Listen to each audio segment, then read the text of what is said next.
Welcome to Love to See It, a podcast about traitor on traitor violence. And a mostly failed faithful led coup. I'm so sorry to Johnny Weir. You Yeah, tried. pretty failed, but I think they're going to get their guy in the end.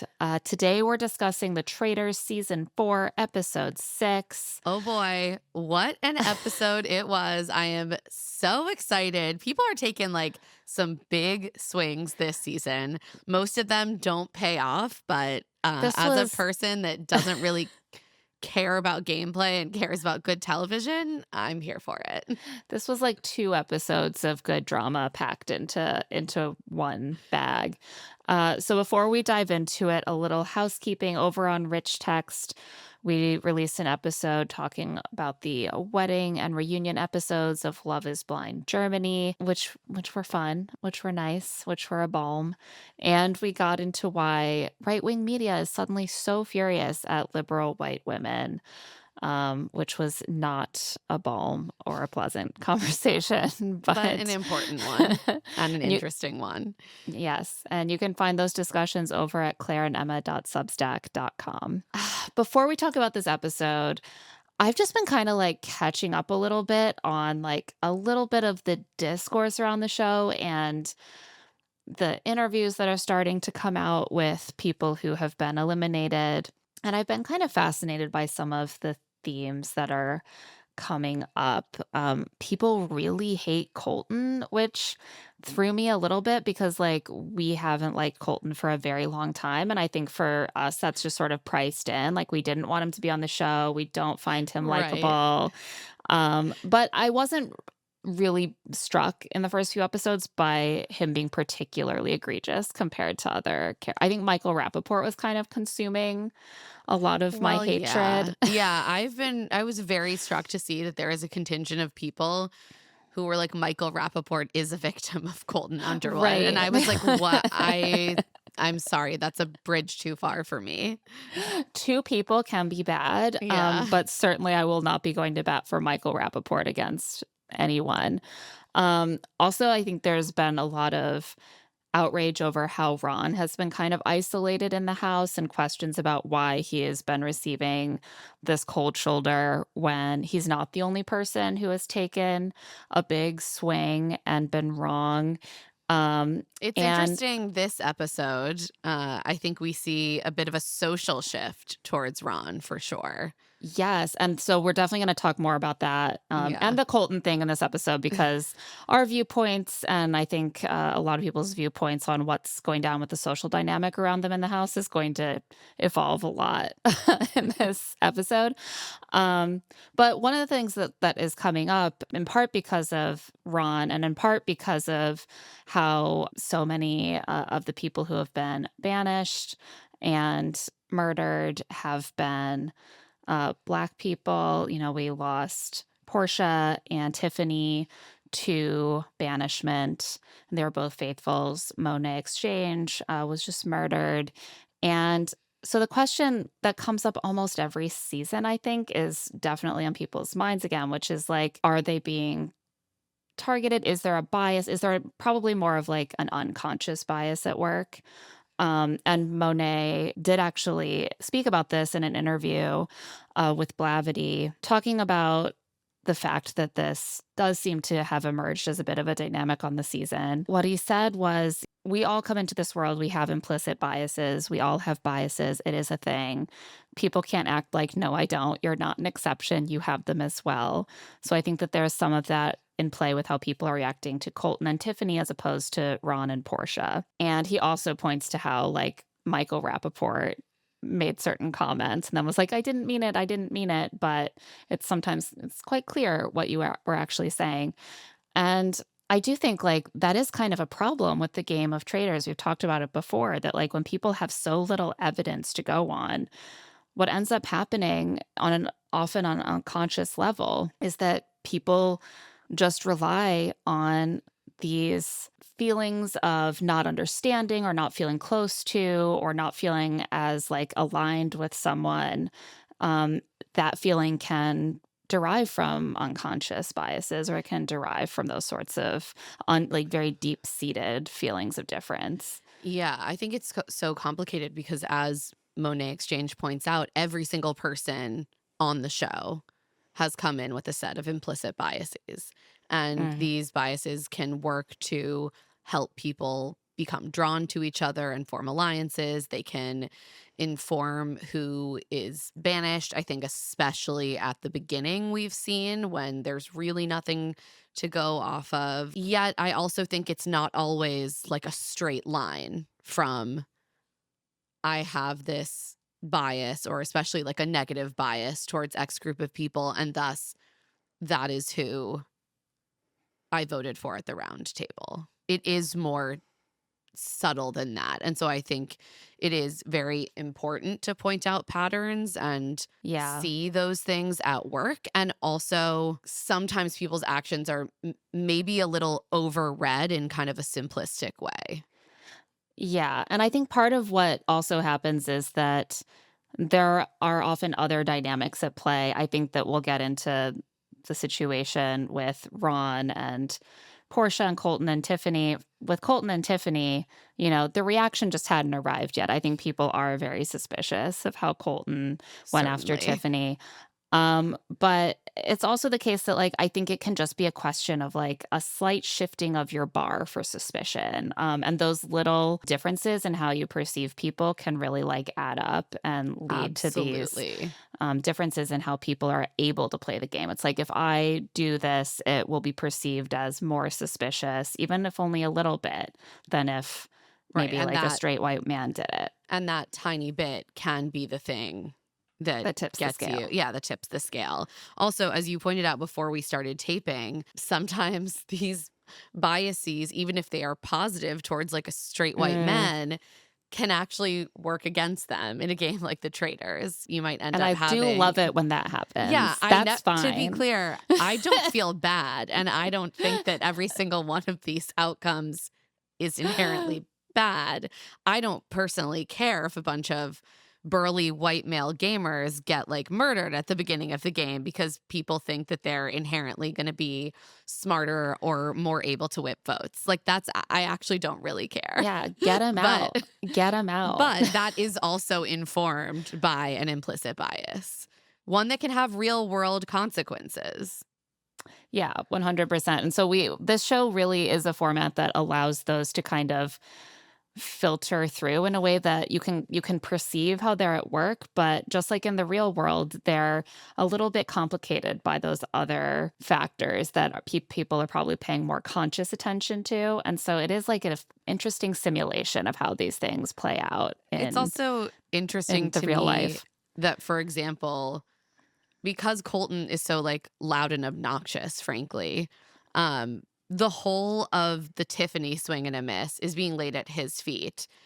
But as Monet points out in this Blavity interview, Eric's argument that he had heard a laugh and he was sure it was Tiffany's swung a lot of people's votes towards Tiffany. Yeah. And that hasn't really stuck on him. And I think honestly, part of that is that people, aren't thinking about Eric. They're like, he's not putting himself out there much as traitor hunter. He's kind of hanging back for the most part.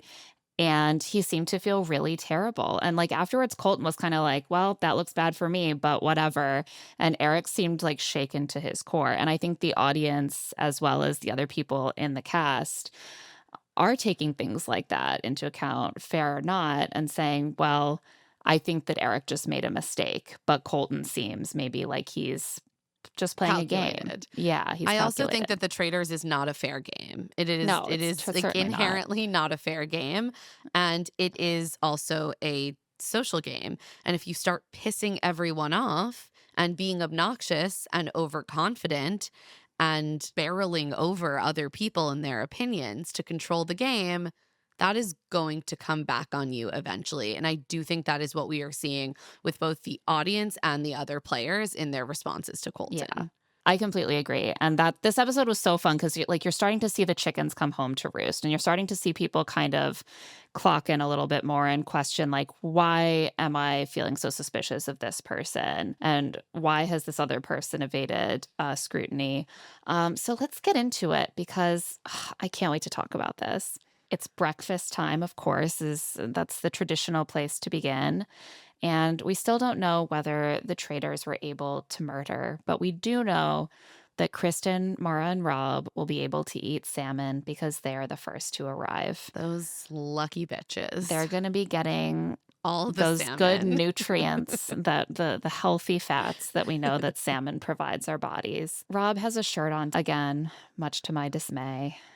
He can't be rocking the overalls without a shirt every day. That's only for special occasions. That was just a little fan Yeah, service it for really his was. reality dating show. He knows. He knows the game Gals. he's playing. Lisa arrives and she is prepared to give more housewife this week because she knows her name has been circulated. People are getting a little suspicious that she's been a little too quiet. So she's trying to strike that balance this week. Say more, be more opinionated. Ron is just thrilled to still be there. He did escape banishment again, thanks to Michael just basically laying down in front of the group and being like, you know, you want to kill me. I'm so annoying. Let me do some homophobia for you. It's like, let me make this easy for you. I'm the worst person you know. And What do you want to do? Ron really lays this out. He's like, I just stayed quiet until Michael said something stupid enough that they sent him home. Yeah, that's all you got to do. Johnny arrives wearing a bejeweled cloche. And Johnny's outfits, I was A+.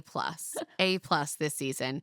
He's really killing it. And Tara, his bestie, people don't notice that they're besties in headgear because she's wearing like one of those sort of like aughts era, like almost newsboy meets like naval captain style hats. It really looked like an outfit that like Britney Spears would have worn. 100%.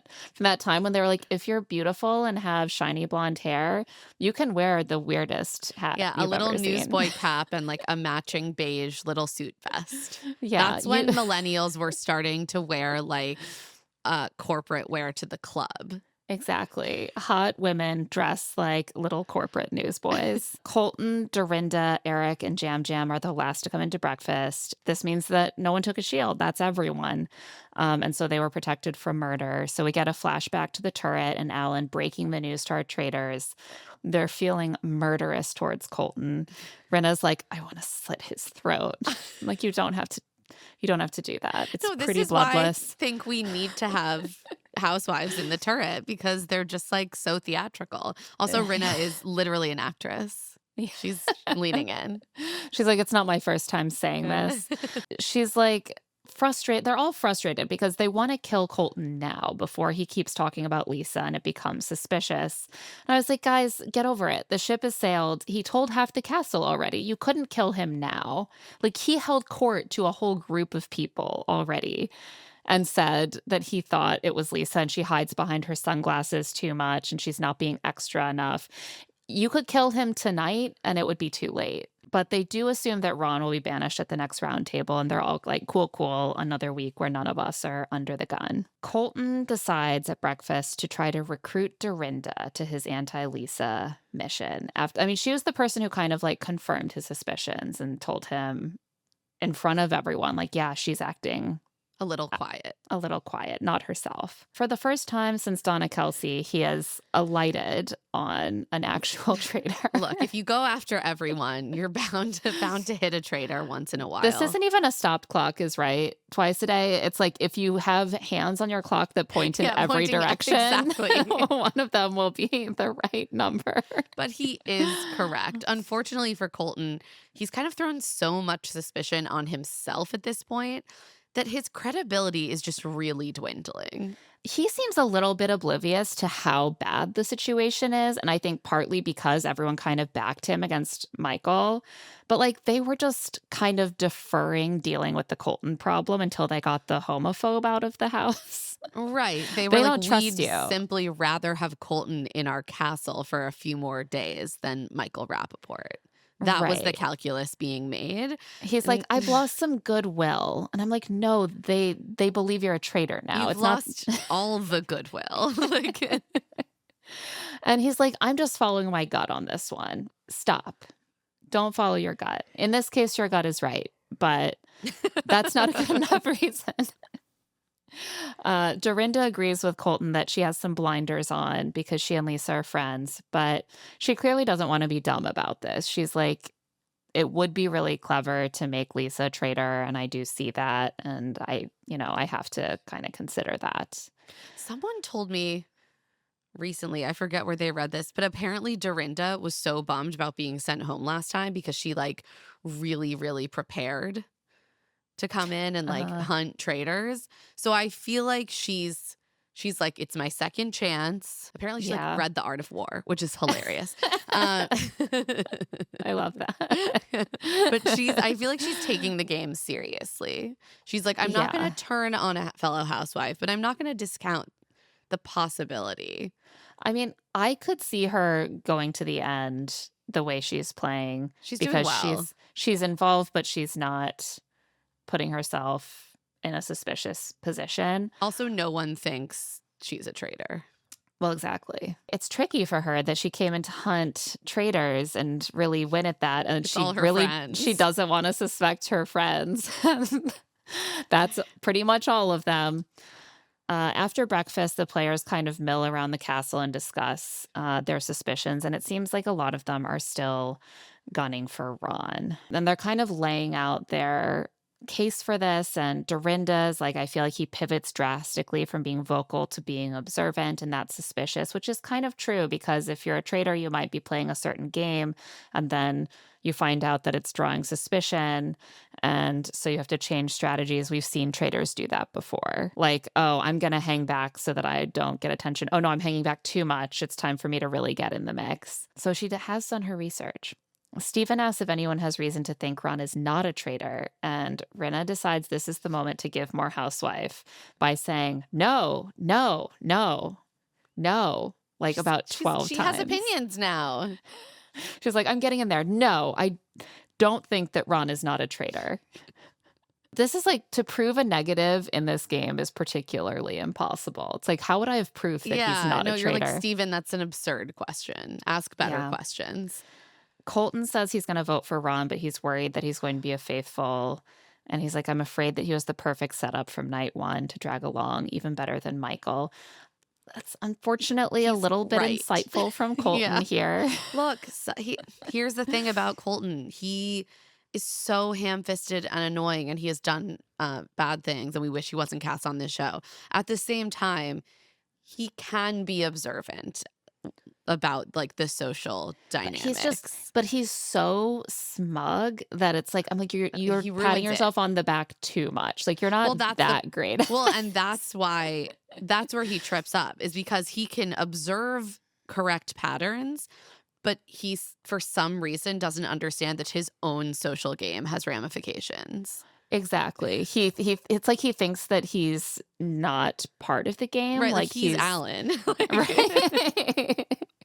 Exactly. The fact that Ron is like still the main target is something that people have been really questioning. Like, is it unfair? I mean, he took this big shot at Portia when his friend Donna Kelsey was in the hot seat, and they banished Portia based on his case. She ended up being a faithful, and then Ron's friend Donna turned out to be a traitor. It's a rough position to start from. And people have compared it to Colton going after Tiffany, and Eric also going after Tiffany, and saying like Ron is getting much more harsh consequences and pushback from the rest of the group, and like questioning whether that is rooted in some sort of disparate treatment because Ron is not like a tall white man.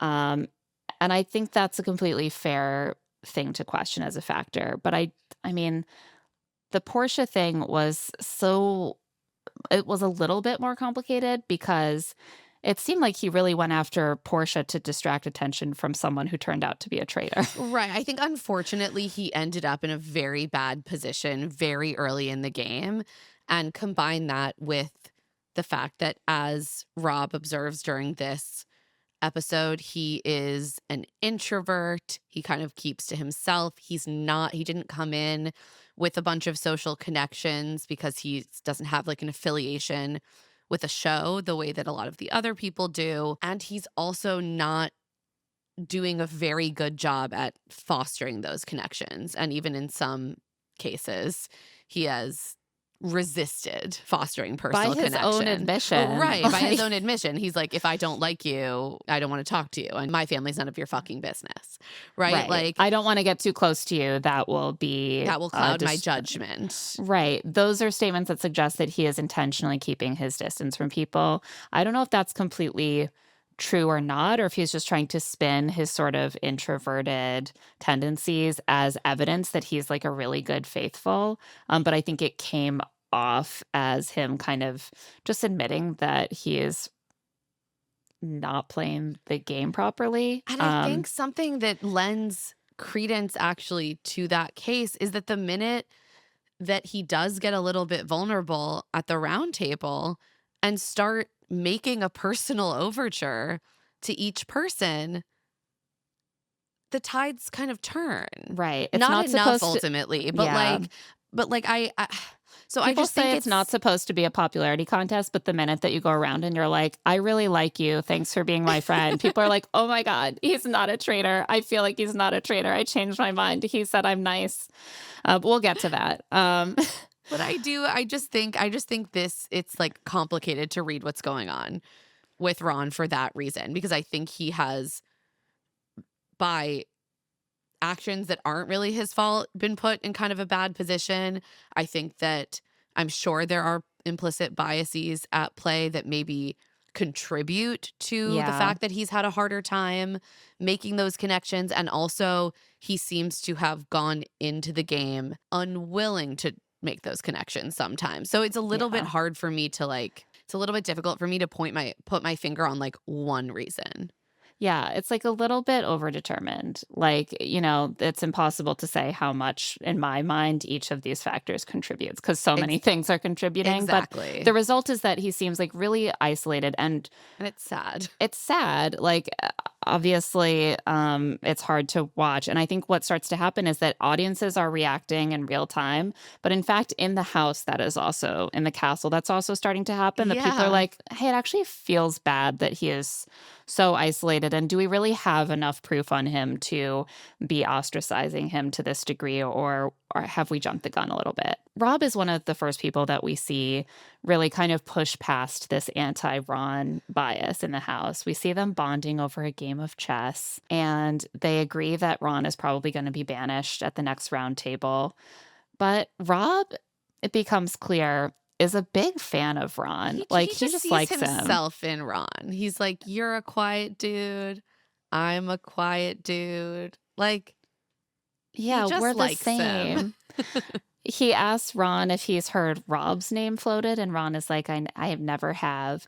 And Rob is basically like, people don't think I could do it. They think I'm just a dumb guy from Alabama. And Ron's like, I don't think that. I think you'd make a really good traitor because you can think steps ahead. Like, yes, Ron, you're onto something. And Rob is like, thank you so much. And I was sort of like, Rob, don't prompt Ron to think about what a good traitor I know, you would I was be. like, why are you asking? Rob, stop. No, you should be, I am just a dumb guy from Alabama. This is all so crazy to me. But he and Ron are just bonding, and so Ron does not think to himself, he actually would be a really good traitor. Instead, they just become closer friends. And afterward, Rob tells the camera that he feels really bad for Ron because he sees that he's just an introvert. And Rob was also always the quiet, odd man out growing up. And he's like, I really relate to him. Sometimes the loneliest place for someone like that is in a crowded room. So true. I was like, oh God, I love him. He's so emotionally intelligent. Claire. My yeah, emotionally you're- intelligent hunk king. You're really, welcome. Welcome to This is what like- Rob did to so many people. The game that he's playing is like absolute kryptonite to people like us because it's like he plays enough of the game very smartly that you're like, what a smart, observant, like strategic guy. But then you're like, Then he his has heart heart. is too soft to keep playing the game in a really smart way. He cares too much about his friends. And also he he's starts hunky. to slip up here and there just because he loves them so much. And he's wearing overalls with no shirt underneath. And it's like, God, there's like, is this the perfect man? You know? I just knew that Rob was going to have this effect on the masses. I was like, this gig is going to be so good for him. Ugh, no, it is. He's like shining bright like a diamond for me right now. The fact that he is starting to fuck up his game this episode is only making me love him more. I know, because it's so pure-hearted. It comes from a pure He's like, I place. can't, my dear friends, my Ron, Yeah. my introverted king. Do I agree with all of his choices of dear friend? No, but that's, those are his friendships. And on that note, we're going to take a quick break. When we get back, we'll get into the middle of this episode of The Traitors. And we are back, and Johnny Weir is out here spearheading an effort to corral a group of faithfuls to swing the votes at the round table. Very valiant effort, Johnny. It won't quite I love be seeing the figure successful, skaters get in the but mix. Me too. I think I love Johnny Weir so much. He's like, I'm wearing my beaded cloche. Like, it's my moment. It's my time. How could you not believe such a man in such an outfit? The confidence it would give me to wear that gauzy top and that beaded hat. He looks like amazing. I would feel like I could take anyone down. Yeah, he's like, it's time for a big swing. It's time for a triple axle of Traitors plays. He explains to Tara, Mark, and Maura that a group of 8 faithfuls can control the vote at any round table. So they just need to figure out who they can trust and recruit those people to their team. They recruit Kristen, and I was like, you know what? This is a strong start. Johnny, Tara, Mark, Maura, Kristen, all faithfuls, all like having flown kind of under the radar. Yeah. He's like, Steven, Eric, it's like, check. Yeah, I'm like, yes, doing great. you're doing great. And then he's like, Candace and Rob. I mean, yeah, like those are 2 people who have had basically not a whisper of suspicion on them since the beginning. Also, people who are just very likable. Yeah, they're likable. No one wants to suspect them. No one does suspect them. Ron, as we've discussed, has been on the outs of the group. And now Colton is next in their sights because now that Michael Rappaport is out of the way, they're like, we don't trust this guy who has been whipping votes and deciding who gets banished and has just been throwing names out there. He doesn't know what he's doing unless his plan is to lead us on a merry dance because he's a traitor. They all agree that he's like being really reckless. He's just throwing names out to see what sticks. Kristen is like, he's the ringleader. We need to get him. Yeah, and I think that this is a logical move. Make a swing to get Colton out. And I think like what we saw last season with Bob the Drag Queen is that we did have a traitor who was kind of in this mold, who liked being really loud and out there in the conversations and used their charisma, which was very real in Bob's case. More limited in Colton's. Yeah. With Colton, it almost feels more like status. Like I'm just like a really huge ex-football player, like white man. And so also automatically people listen to me. Sometimes when someone is just loud, especially in this like middle part of the game, people are just not. People are trying to go with the flow to an extent. So if someone is super opinionated and it feels like enough people in the group are moving towards them, everyone will just kind of follow. Yeah, there's definitely a truth to that. But I think one of the reasons that we see bachelors tend to become these like ringleaders is partly because they are like tall, conventionally handsome white men. And like when they voice their suspicions, people's instinct is this is a natural thing for this person to be doing and I should follow them. Whereas sometimes other people speak up like this, people find it a little bit more suspicious. Or they just don't really listen to them. Like it doesn't land. Yes, exactly. But it's starting to backfire on him. And they're like, maybe in the mold of like a Bob the Drag Queen, he is just distracting us away from the real band of traitors by coming up with other people for us to banish. Colton is doing what he does. He is whipping votes for whoever he feels is a traitor in this particular moment. He's like, I'm not going to sit back and build my goodwill. No, he's like, it's time to go after Lisa Rinna. He pulls Natalie aside and floats his Rinna theory to her, and she seems to agree with him. He brings up the fact that it's kind of an unspoken rule for the housewives to go against each other, especially like unforced. And Rinna voted for Portia, which I think we all thought episode 1 was a terrible move. I mean, it is just the kind of extra ass covering move that a traitor would do, to be so fearful of drawing attention by going against the group, when a faithful might say, well, I don't I know know, who it yeah. is, but this is my friend and I'm not going to just vote against them, unless I'm sure. Exactly, which It is what betrays a little Candace did. insecurity. Yeah, exactly. Candace did. And Candace made her case for it. And people were like, well, yeah, you're housewives. And like, you don't believe it's her. Fair enough. Rinna was trying to cover her ass a little bit too hard. It's like when you're in a challenge and you're going so hard for the shield, and it's like, what are you trying to prove? She's also one of the few people who didn't vote for Donna, which is a funny piece of evidence because they had no idea that Donna was the No. traitor. Also, I didn't remember that, but I was like, I I never trust you remember. on that. Plus she's like not acting like the super extra Rinna that they have heard about. Natalie agrees that this is all very suspicious, and they are right. They are correct. Colton suggests that they start kind of quietly dropping Lisa's name to people and paying attention to who sticks up for her, like who is trying to throw them off the scent. What did you think about this strategy? I thought it was interesting. I was like, that's not, I didn't think it was like a terrible idea. I think it could easily lead you astray. I don't think that it's a terrible idea necessarily, because of course if you put someone's name out there, it can protect you. People, if people know that you've said their name to everyone in the house, then they know that it will be pointing back to them if they murder you, right? Plus it's true, like you can kind of maybe get a sense of who might have an alliance, by who defends whom. However, he already has a lot of bad will, and he has come to kind of knowing this. And so to make his next strategy throwing another name out there to everyone He seemed doesn't care, Claire. injudicious He to me. does not care. Clearly, at this point, he's just ready to flame out. That becomes very clear in this episode. He's like, Yeah. I am going to play extremely recklessly, Yeah. and I'm just going to flail about, so confident in my own instincts. And if Yeah. I end up dead as a result, then whatever. It feels like it is rooted in this sort of almost hyper masculine Yes. sense of just like, this is what a man Right. does. This, like, like I'm I'm put gonna my body stick on the to line. my like values, like, and my like inner confidence. It's like, it's such a foreign social strategy to me. Yeah. I like, it repels me to watch.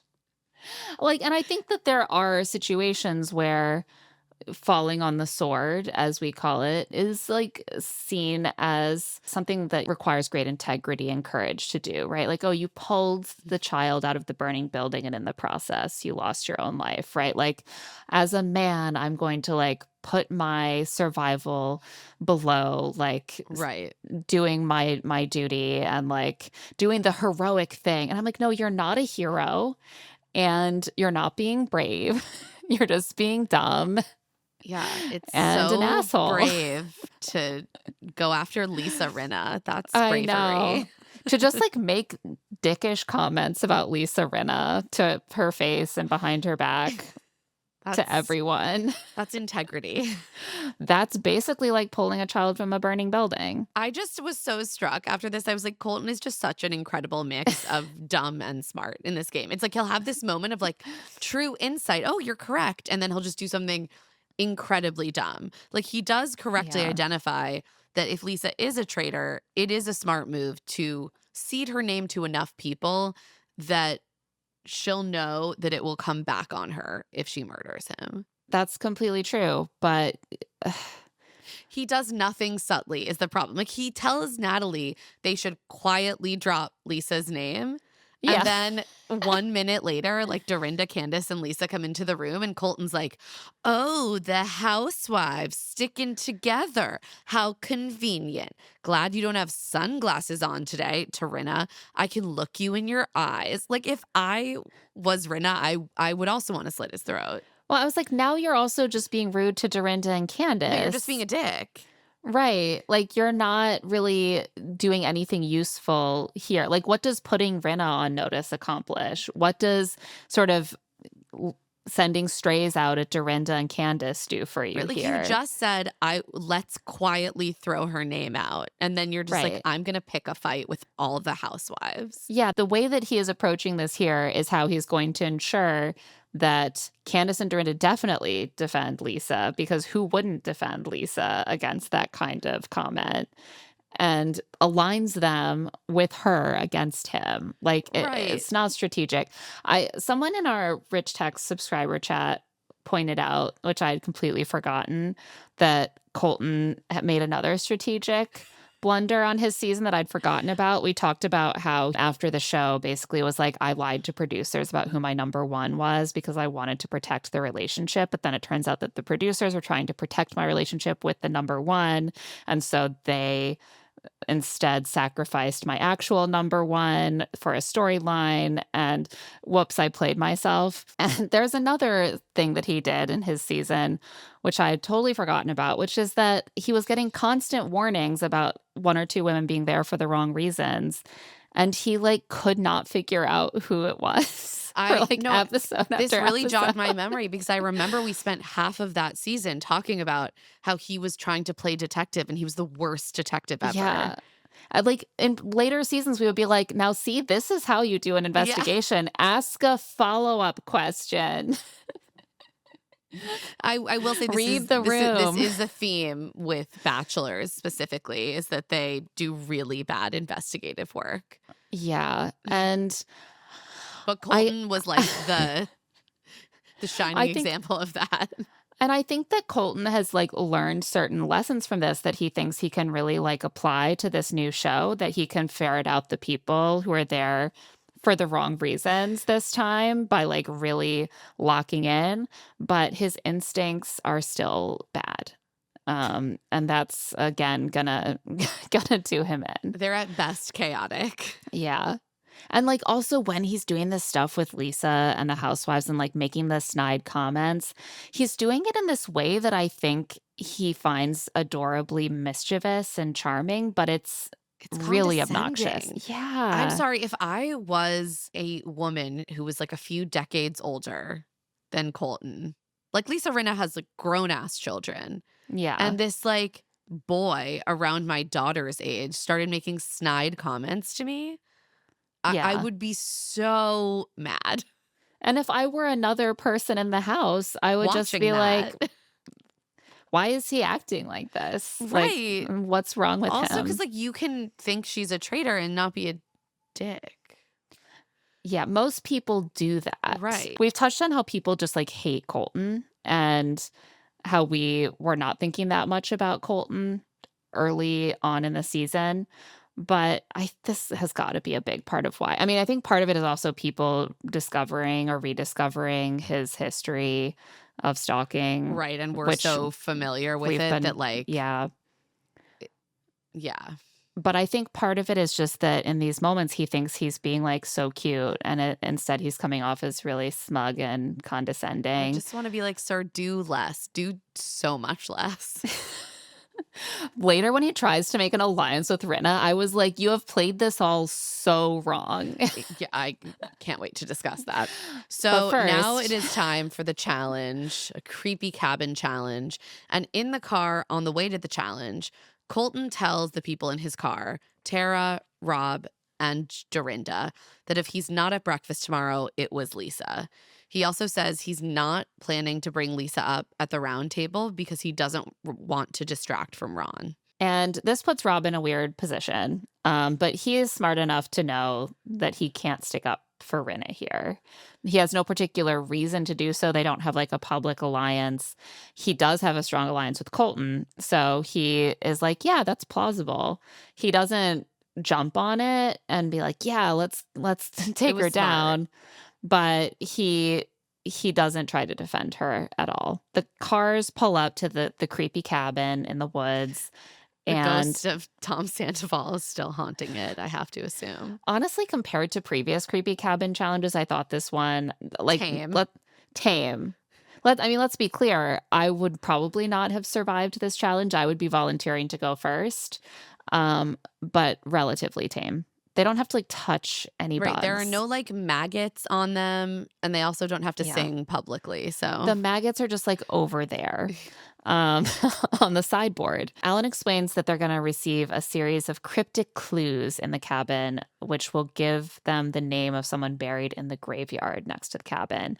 The cabin door opens, and 2 players chosen by the group will get 30 seconds from that point to stand in front of the gravestone they believe the clue relates to. And for each correct guess, they get $3,000 added to the prize pot. One of the burial sites has 2 shields, but if anyone takes a shield, they give up that $3,000 prize. And also, once players have left the cabin, they won't return. So the numbers dwindle.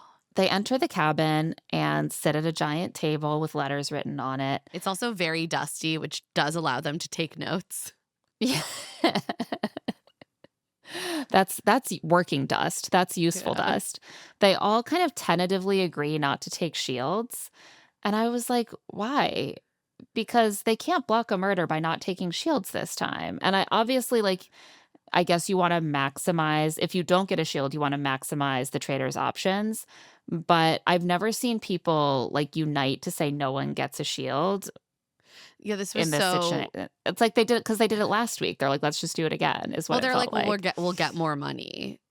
I also think that there are certain people that are like, well, I'm probably not going to get a shield, so it's better for me to have more money in the prize pot and just like test everyone's loyalty, kind of. Right. Colton kind of goes hard at first. He's like, I would never blame anyone for going for a shield. It's the name of the game. We got to go for shields. But most of the other people clearly are like, odds are I'm not going to get a shield, so no one should get one. Yeah, Jam and Colton are like, why are we doing this? Which, fair enough. But Natalie is like a gamer, I think, playing this game pretty well so far. Yeah. And she's like, okay, then if people don't want to go for shields, we're not going to go for shields, but then we're going to banish you tonight if you do take a shield. Like, I'm only going to hold off on the shield if I know for sure that no one else is going to take one. I thought this was smart. Yeah, she's got to make the punishment high. Yeah, there's got to be discipline. Clue number 1 is like a Ouija board style clue. I was like, Natalie, yes, my millennial queen. Yes, is that a millennial thing? Ouija boards? I mean, I feel like they were forever, but I feel like they were really big. I guess maybe because I'm from a Catholic town, I just like never experienced an Ouija board in person. Never. Oh my God. No, everyone I knew had one, and we would play them at every sleepover. It was like, the East Coast really is godless. Yeah. And pagan. Oh my God. You like ask questions, and then you're like, no, I've never. And then you do like light as a feather, stiff as a board. No. Oh, that's a spooky thing too. Yeah. I had no idea what light as a feather, stiff as a board was. Okay, no, Ouija, the like classic like 90s Ouija board, like that branding is like stuck in my head. And I was like, oh, Natalie must be around our age. And then I looked her up and I was like, yes, she is 1 year older than me. Like she is our micro generation. That's so funny. I think of it as something from like Victorian seances or something. But it came back around. It came back. Yeah. It's gonna, and its time has returned. Maybe this is going to be its coming out party. So they do the Ouija board, and it spells out like Salui Cackleb, and they're like, oh, we have to tangle that, and they correctly deduce that it means Louise Black. Eventually. At first, when not all the letters are in, they assume that it's Louise Clark. And they yell this. And then send Tara and Candace out before they've reached a conclusion. I was like, guys, to be fair, they do learn their lesson. Yeah. And don't do that. Yeah. It's hard because once the doors open, you only have 30 seconds. Like, you just got to go. You got to run. And they're like, they said Louise Clark. Yeah, so they stand in front of Louise Clark and they lose the $3,000. I was like, okay, well, this is actually a point for the game makers who did correctly identify what the mistake would be. Yeah, would go to Clark. I know. I was like, oh wow, they actually had a Louise Clark dummy there. And so in between the clues, they do some creepy haunted house stuff. Like the lights go off. There's like a bloody extra screaming in a corner. Natalie seems to be having the time of her life, by the way. Natalie's like, Natalie goes to haunted houses. Like, I don't give a shit. Other people look like scared and upset. And Natalie has a huge grin on her face. Doll heads are like falling from the ceiling.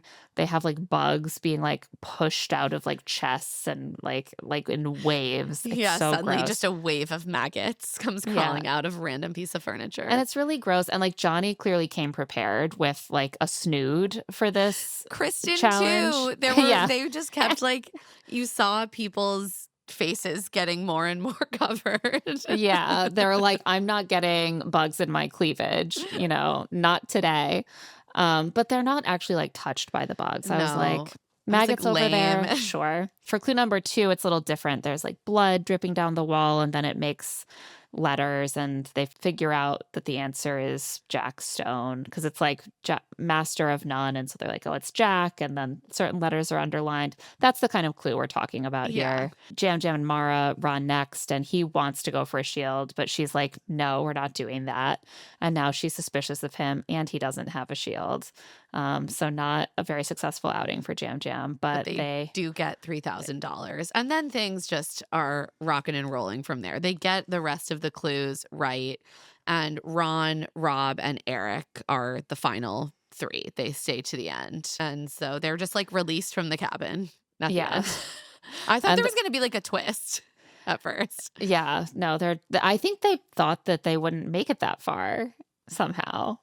But like it's timed. I don't know. Maybe they were just like, good enough. This is a good enough You challenge. did it.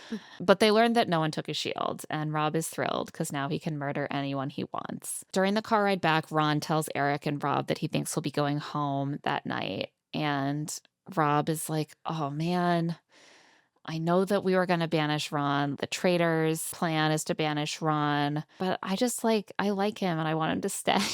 Maybe there's another way. And I'm Oh, like, Rob, your soft heart. It's like, here's the problem. Once someone is under suspicion for weeks, or really like kind of ever, yeah.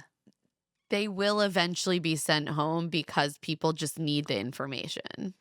Yeah. And so it's tough. It's tough to redirect the conversation, but valiant efforts are made. So after the challenge, they head back to the castle to talk about their strategies and have a meal. And Johnny and Mark end up talking about what they're going to do that night. And Johnny is like, I think we should maybe go for Colton instead of Ron. I think he's more dangerous than Ron, and we have to get him quick before he catches wind that his name is out there. We just have to like whip the votes and get it done tonight. So they go for some faithfuls, Maura, Tara, and Candace.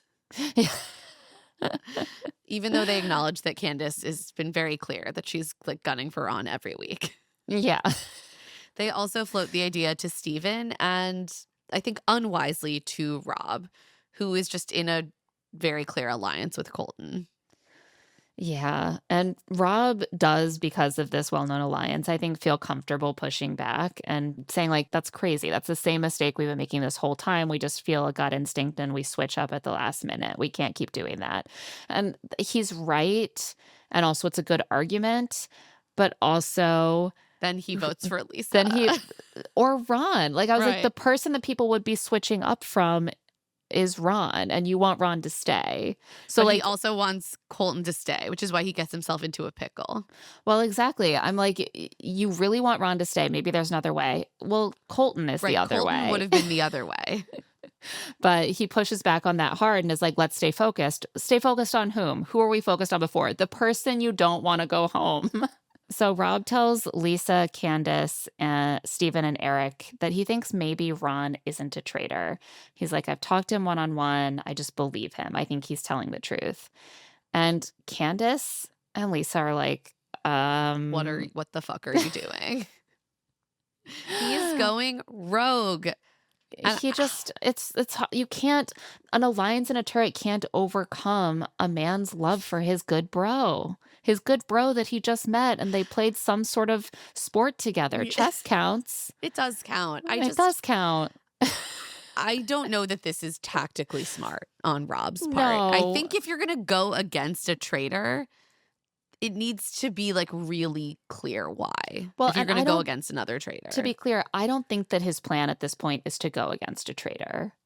I think his plan at this point is to find a third way. To find a third way. Yeah. And he has not thought through the fact that we don't know whose names are out there in full, right? Because we don't see every conversation. But it kind of seems like the only other name that people have been batting around is Lisa. It doesn't seem like he's clocking that right now. He's just like, I don't want to vote for Colton. I don't want to vote for Rob. They're two of my best buds in here. I need my bros.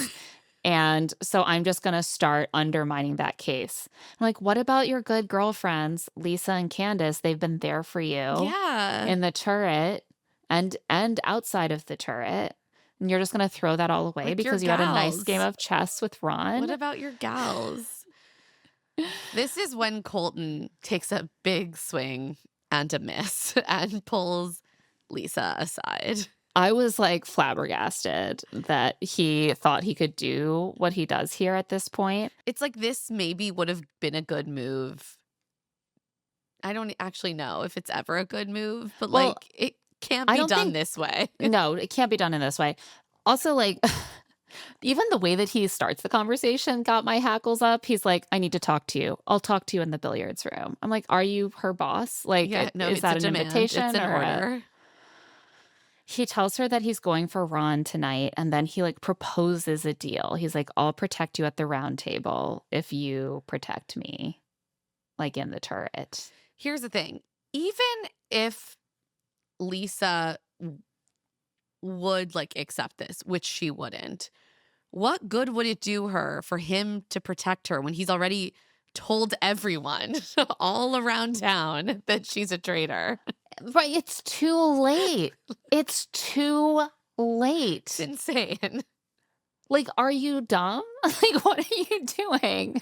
Like I said, you should have thought of this plan smart and dumb. Yesterday. Yeah, this is like completely insane. He just told like a whole car of people. Right.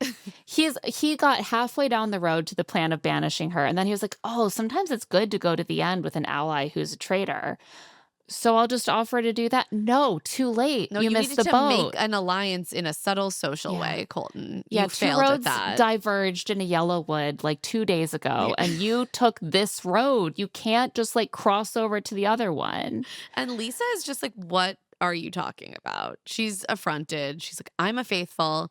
Maybe you're a traitor. And she's also just deeply unimpressed by him.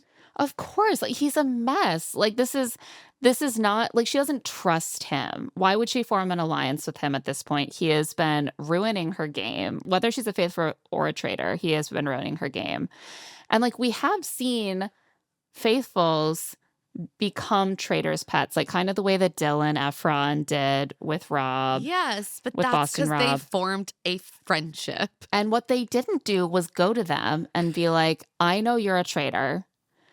If you don't murder me, then I will defend you at the round table. Colton No. doesn't understand subtlety. Because then what you're doing is you're tipping your hand to that person that you are a threat because you know or you believe. And if you decide to turn on them, you can. Right. Right? And so what you want to do is actually make the traitor think that you are really good allies, you trust them, and you believe they're faithful. That's the move. You missed the boat on that. And like the way that like he just like assumes, I think, that he can control the game and that like. Which is why people like Kristen are getting so annoyed. Yeah. Like he just assumes that his word will carry this weight, that even if he keeps fucking up, he's still going to have weight to his words. And Colton. He's shed all the weight. No one cares really what he says anymore. No, it's just a matter of time before he is banished. On that note, we're going to take a quick break. And when we get back, the very dramatic round table. And we're back. So let's get into this round table. People are starting to get a little hesitant to put their necks out there. So at first it's kind of silent.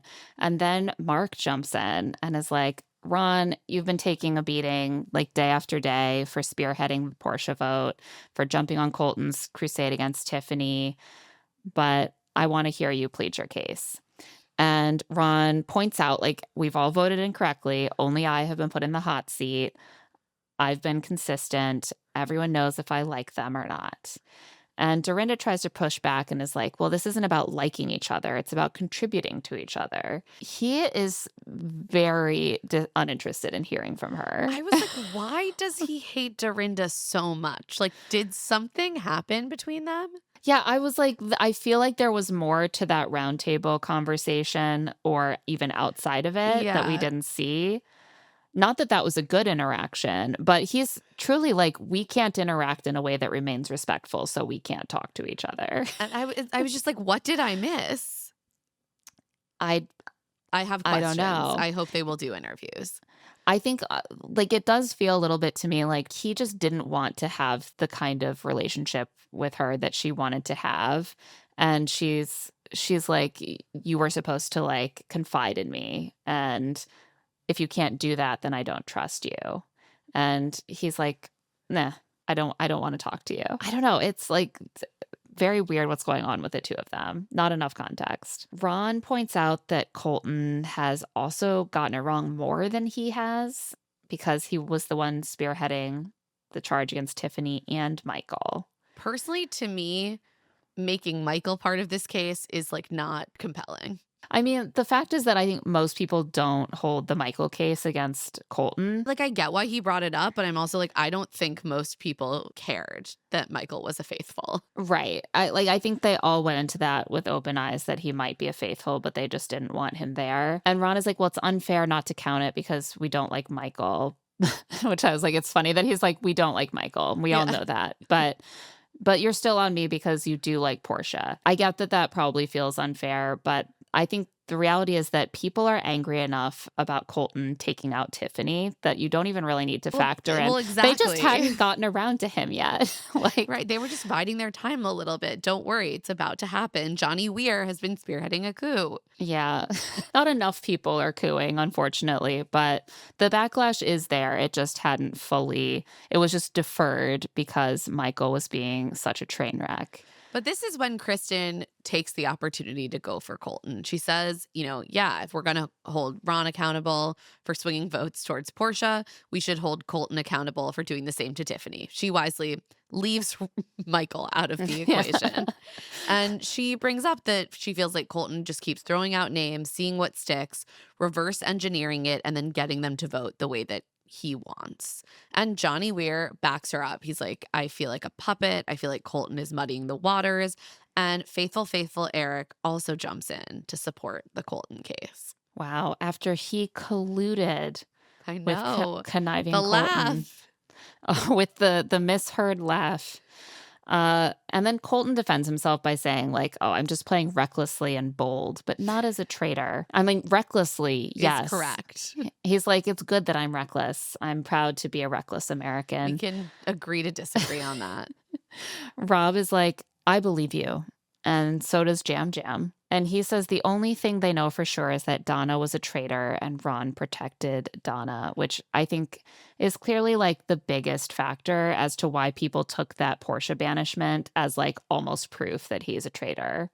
Because why did he go so hard to protect Donna? And for me, this is like a fair argument to make. Yeah. Like you can say Colton whipped votes for Tiffany and then he was wrong, and that's true.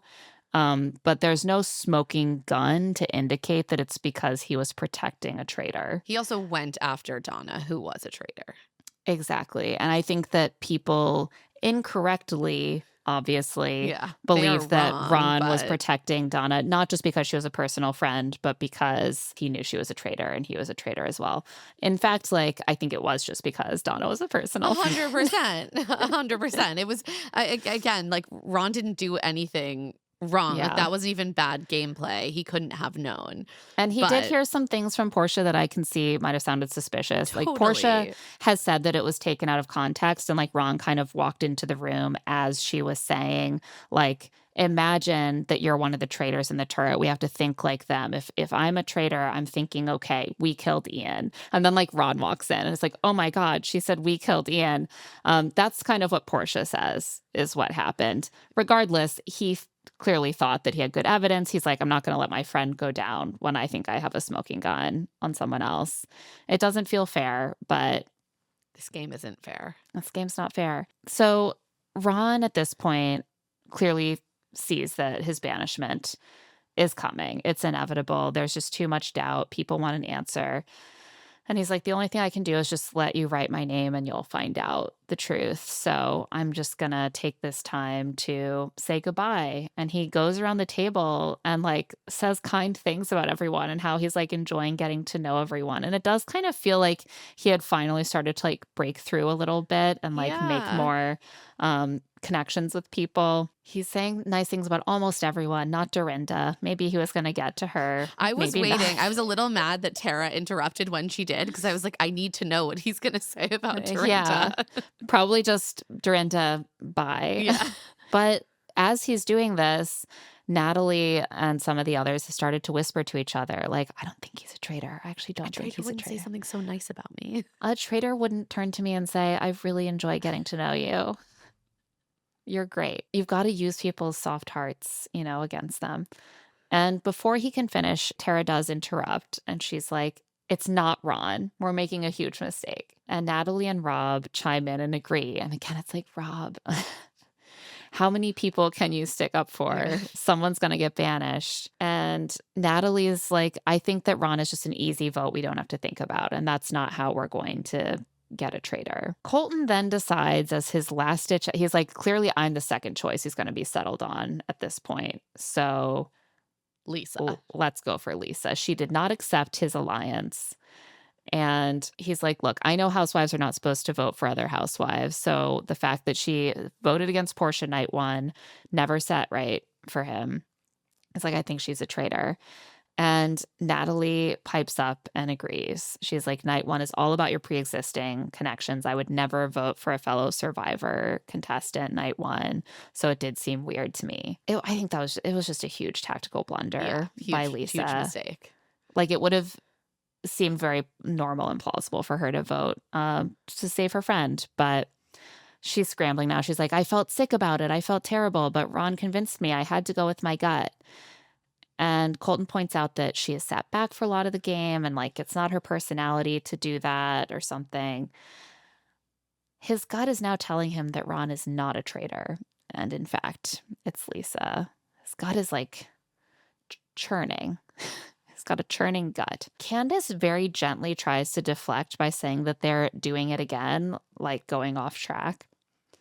And I was like, this is tactical. She is like chilled out. She was being a little too much at the beginning. She's doing a really good job, I think. Yeah, she has righted the ship. At the beginning, I was like, she's doing too much here and there. She's throwing suspicion on herself. This was like a really smart way to be like, I'm not defending Lisa. I'm just pointing out a dynamic that has led us into trouble in the past. Yeah, and she has done a smart thing, which is stay really consistent with her vote week over week. So no one is suspicious. Rob seems ready to throw Rinna under the bus already. Tara asked him what he thinks, and he just says that he doesn't think Ron is a traitor. I'm like, there aren't that many people up for discussion. So you know what you're implying about the other person being discussed right now. But the vote is tough for him. He's like, I don't want to blow up my alliance. I don't want to send my friend home. I don't want to betray a traitor. I have to pick one. You probably should have just sent Ron home. I'm You so should have sorry. sent Ron home. Like it's like you guys can like slide into each other's DMs you do after the thing that people this. do sometimes where they're just like, I'm so sorry, but I didn't feel like the case was strong enough against anyone else. And like, we have like, you are an open question. I'm so This sorry. I was hope a we can really enjoy huge- our like time after. This was a huge tactical blunder, and it gets worse. The votes end up being split between Colton, Lisa, and Ron. For Colton, we have Tara, Lisa, Johnny, and Kristen voting. So their coalition fell apart, and only the core is left behind.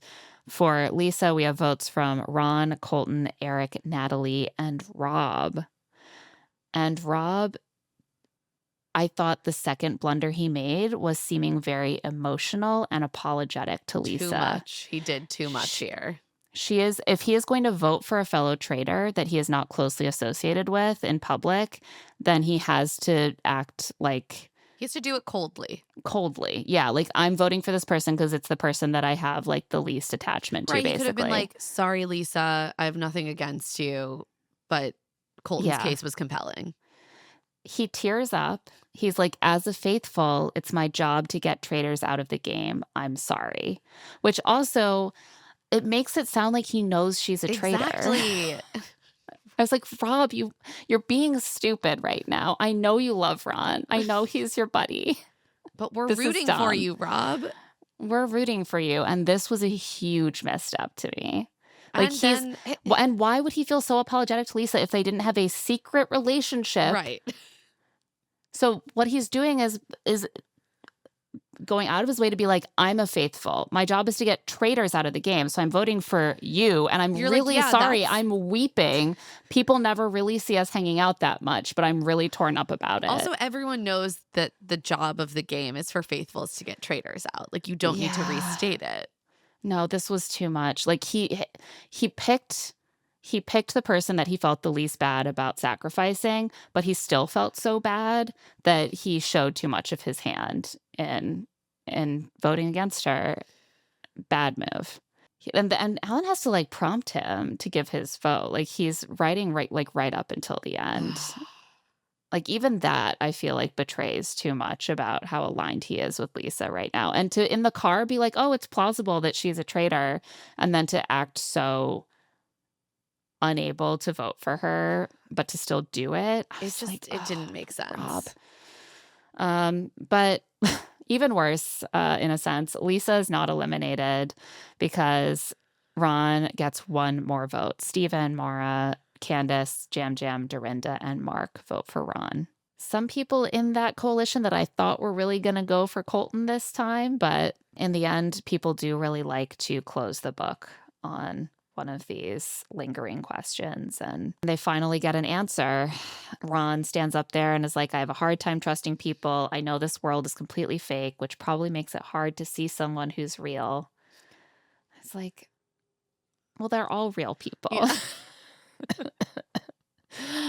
He's like, "I always spoke my truth no matter what. And that's why inside and outside of this game, I am truly faithful." And it's another devastating blow. Yeah, everyone's just real sad All after their this. theories are coming up fruitless. Alan Uh, Cumming arrives and tells them that he reads the disappointment and dejection in the room. Cut to Colton smiling. He does not look disappointed or dejected. I was like, you should be disappointed. I know. I was like, was this really what this face he was making? Was this an edit? Like, what's going on here? I know, it's so bizarre. I think that like he is enjoying this game way too much. Yeah, you're probably right. You're like, have a little less fun, Colton. Like it's like, yes, have fun, but also like when people are really sad and like torn up about hurting their friends or, turning on people or not getting a traitor and you've insulted someone you cared about. And you're like, "This is so fun. I love being a dick to everyone." Yeah, It Colton's just, like, it's a little another toned week. down. Another week of me being a dick to Lisa Rinna. Can't wait. Yeah. Maybe he's smug that like he was right, like that it wasn't Ron and therefore it was Lisa, which it is. And I hate to hand it to him on that. But Alan has something to cheer them up. A great banquet. They all are understandably a bit suspect because bad things tend to happen at these Yeah. large gatherings. They're not giving it to you as a little treat. It's part of the drama. So after Alan leaves, Colton whispers to Lisa that he is going to take them both down to get her out. Why? What are you doing? She's like, "Do it, Colton." And he's like trying to like do this the snarky comments. He's trying to like tease her and this like, "Oh, there's that feistiness I expected from you Ew, finally." It's so obnoxious. It also is. It is really like reductive, a really reductive way to talk about her, which is we see her kind of get her back up about like a few minutes later. Like he's not the only one, and I think it's valid to be like, we are aware of Lisa Rinna not just as an archetype of a housewife, but like her specifically. Like Right. she is a bold, attention grabbing person. We know this from her long like history in public life, and like she's not behaving in the way she normally does. Dorinda has validated that. They're all suspicious. But the way that he talks about it is just like it's got that little bit of just like condescension It's that so like, condescending. oh, she's being feisty. She's being like, oh, there's that sass. Like I'm also like, she's not a a 5-year-old child. girl. Like She's not a child. She's your fucking elder, Colton.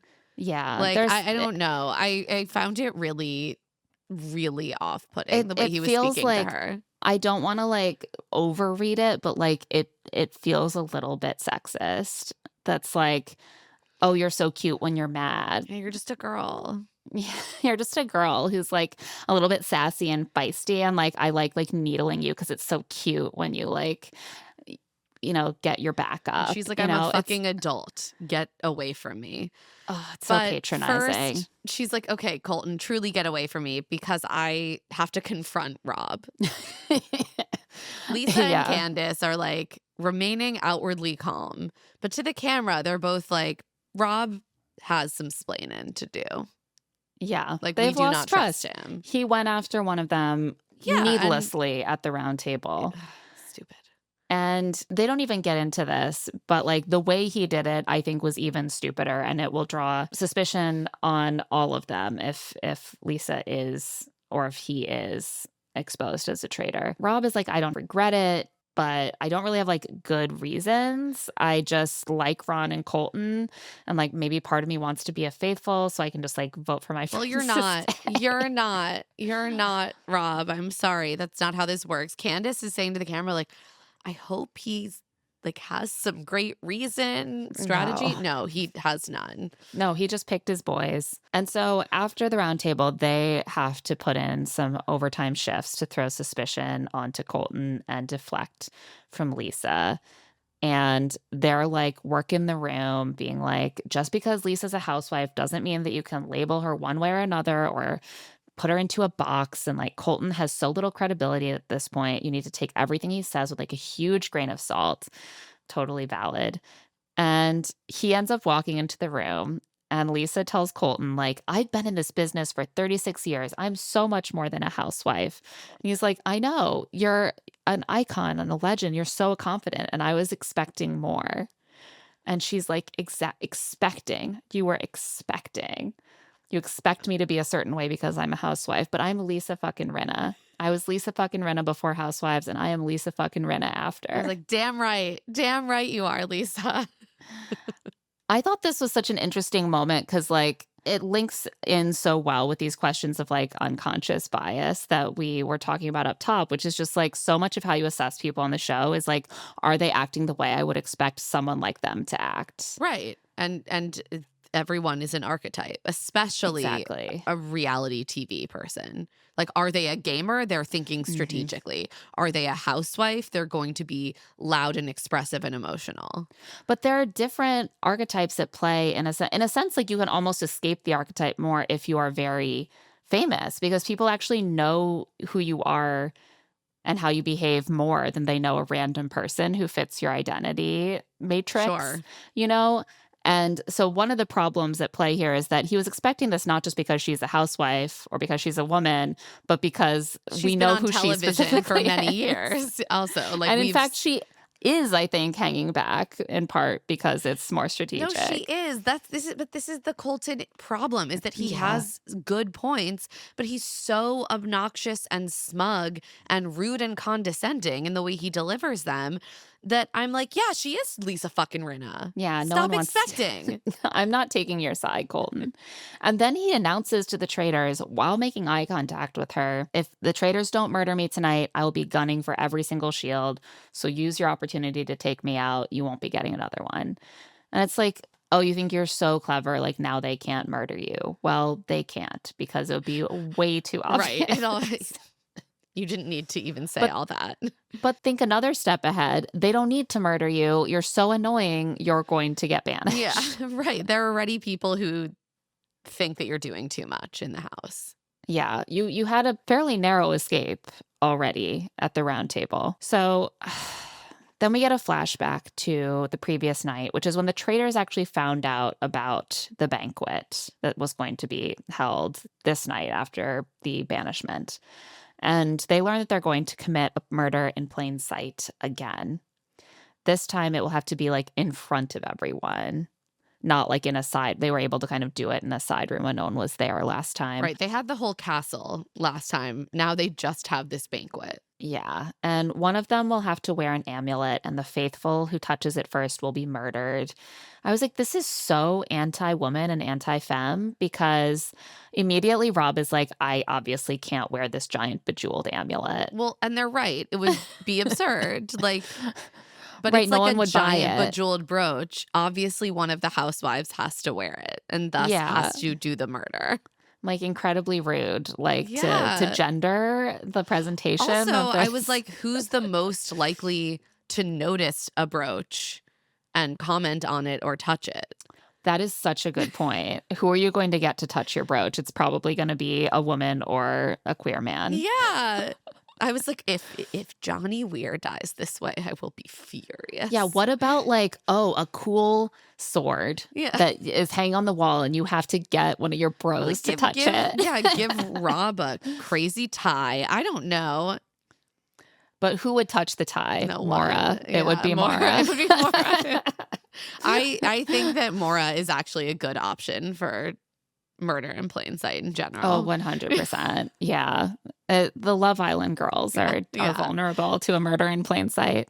They're just like, a drink, a brooch? Sure, Yeah. I'll touch it. So because they had this turret moment the night before, and the murder in plain sight is happening like right after the banishment, they don't have a chance to like hash out their tensions before the murder. So they Also, Rinna has already offered to wear the amulet. And I was like, if she had known there would be so much suspicion on her, they might have decided to like have Candace do it instead. I mean, they should have already known there was too much suspicion on I her. agree. Her name had already been dropped. But they really want to like hash out what happened. And so they risk doing it in the kitchen. know, I I was was like, like, this guys, reminds me of when Greg and I are having a fight, and like we should wait to talk about it until the kids are in bed, but we're like, this really can't wait. Let's just do it in the kitchen. I'm sure they won't notice. And then the I kids was are just getting like, so Mom, nervous. I know that. I was like, this is stupid. Someone could overhear enough from outside the kitchen without even coming in. And Rob is just like, I'm really fucking sorry. Everyone knows I really trust Ron and Colton. It would have looked bad. And Candace is just like, no, it wouldn't have. And she's right. Yeah. Like, you could have just been like, I'm really sorry, Ron. Like, I care about our friendship, but, you know, there's just too many unanswered questions. She's like, this looks bad. You are one vote off from putting our shit on blast. Correct. Like, what were you doing? Rob is like, well, this is about longevity. If I had stabbed my well-known allies in the back, it would have hurt my credibility And in I the long agree run. that implies to Colton, not to Ron. Right. I don't think anyone would have read a lot into it if he had stuck with the person that everyone had planned on banishing for a long time. Like, yeah, I agree. We see Johnny and Kristen walking near the kitchen looking suspicious, but this could just be editing. I think it's just editing. So we don't see anyone like come across them talking this out, and it's possible that they got away with it. Rinna still wants Colton to be the one to get murdered, but Rob is, of course, like, it will look terrible to murder someone who voted for you. We shouldn't really murder anyone who voted for you this time around. So that's left kind of an open question. They head off at this point to prepare for the banquet, and that's where we leave it. The housewives head up the stairs, and they're like, housewife coming up the stairs, drama's on the way.